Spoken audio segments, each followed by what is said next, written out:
દિવાળીના વેકેશનમાં અયોધ્યા, પ્રયાગરાજ, વારાણસી અને દાર્જિલિંગ માટે બુકિંગ વધુ થઈ ગયા છે. કાશ્મીરમાં પહેલગામની ઘટના બાદ થોડા સમયમાં ફરીથી બુકિંગ શરૂ થવાની આશા વ્યક્ત કરવામાં આવી છે. આ સાથે જ આ વર્ષે તહેવારોના સમયે એરલાઇન્સની ટિકિટ મોંઘી થઈ જતી હોવાથી ડોમેસ્ટિક ટુરિઝમ પર વધુ અસર થઈ રહી છે. આ વર્ષે તહેવારોના સમયે ડોમેસ્ટિક ટિકિટનો ભાવ ઇન્ટરનેશનલ ટિકિટની સરખામણીએ પહોંચતા લોકો ઇન્ટરનેશનલ ટુરિઝમ તરફ વળ્યા છે, જેમાં લોકો બાલી, શ્રીલંકા, ફુકેત, દુબઈ, આબુધાબી માટે પણ બુકિંગ કરાવી રહ્યા છે.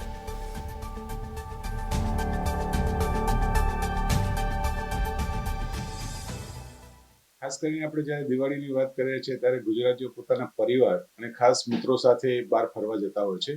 આ વખતના ટ્રેન્ડની વાત કરીએ આપણે તો ઇન્ટરનેશનલ અને ડોમેસ્ટિક બંને જગ્યાએ લોકો જઈ રહ્યા છે. અને ખાસ કરીને જ્યારે ડોમેસ્ટિકની વાત કરીએ તો કેરાલા, દાર્જિલિંગ, સિક્કિમ, ગેંગટોક અને આ વખતે અયોધ્યા, વારાણસી, પ્રયાગરાજમાં પણ ખૂબ મોટી સંખ્યામાં આ વખતે લોકોએ પ્રવાસ બુક કરાયો છે.